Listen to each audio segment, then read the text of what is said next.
So apparently Sony is closing down the PS3, PSP and Vita stores. Does that mean all of your games are gone when your console breaks? And is that a reason for going physical now?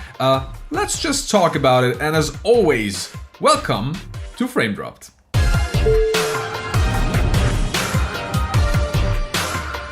So guys, I just wanted to do a quick little video here because of the news that Sony might be closing down its oldest stores. Hold on. Hi, I'm future Mr. Frame Dropped. You just saw past Mr. Frame Dropped, who recorded this video before Sony actually revealed that the store was closing down. That guy. So Sony has now officially confirmed that the PS3 and Vita stores will close on August 27th, and the PSP store will close on July 2nd. So according to Sony, that just means that you cannot buy new games anymore on the PS3, Vita or PSP, but you can still re-download everything that you already purchased, and you can still activate vouchers if you have a physical game that has a voucher that lets you download any DLC or something like that. But one thing that is weird, you cannot use the browser store anymore, you cannot buy PS3 games. Alright, so what does this mean? In a nutshell, if little Timmy wants to buy a PS3 next year because he never had one, and he sees a game that he thinks is cool, but it is download only, he cannot play that anymore, little Timmy will be sad and he will probably cry. But everyone who already bought that game or buys it until August 27th of this year, they can still download it.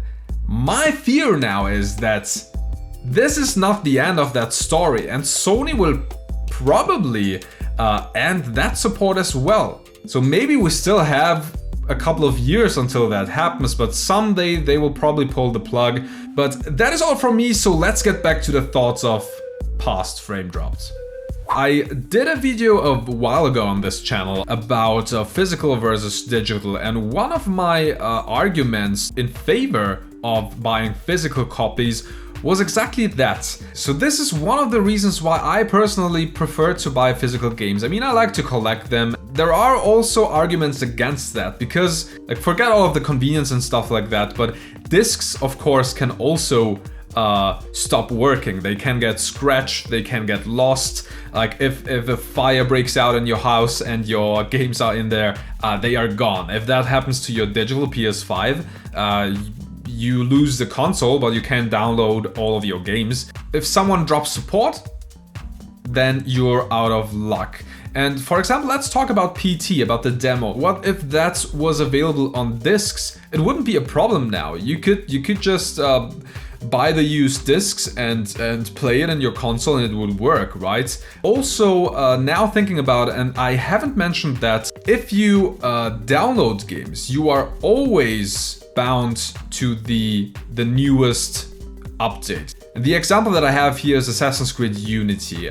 Digital Foundry made a good video about that, and I've linked it in the description below. Assassin's Creed Unity had an unlocked frame rate at release. It was running sub 30 frames per second. That's why it got patched to run at a stable capped 30 FPS. So now it runs at 30 FPS, even on the PS5, if you have the downloaded version. If you have the disc though, you can play the unlocked frame rate version on the PS5, so that means you will get 60 FPS. But yeah, the PS3 doesn't feel that old, and a thought that I just had is that stuff like that happens all the time with online games, to be honest, because the online servers of specific games gets shut down every now and then. A couple of days ago I tried to play Portal 2, the co-op mode, with a friend, and noticed that the PS3 servers are down, so I cannot play that game on the PS3 anymore. Of course, I could buy it on PC and play it there, and because I have the disc to the game, I can always, as long as I keep the disc, still play the single-player section of Portal 2. But what about games that are online only, such as this game? If you remember Mag, I thought that was an awesome game for the PS3 because you had like 256 players on one map. I enjoyed that game. But this was online only, and the servers to this game shut down a little less than 4 years after release. So as for right now, you cannot play the game anymore. this is completely useless. It is just a collector's item that you can get for $5 or less, but you can't do anything with the disc. And that happens as well, and people don't seem to be as vocal about it. Although I have seen a very cool short documentary by IGN about PlayStation Home, if you remember that one. And there were a lot of people who really enjoyed that and now try to restore the game in order to keep the community alive. But that is all from me, so let's get back to the thoughts of past frame dropped. So I want to know from you guys, if you have an Xbox or a PS5 or whatever console, Switch, if you download games, do you think about that maybe 10 or 15 or 20 years down the road you won't be able to play these games again? Or doesn't that bother you? Are you someone who just wants to play newer games and like 20 years down the road you don't care if those games aren't available anymore?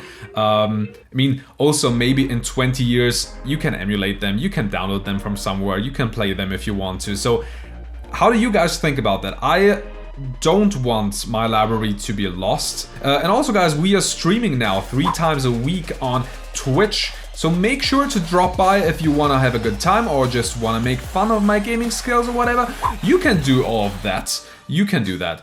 Guys, thank you so much for watching and see you next time.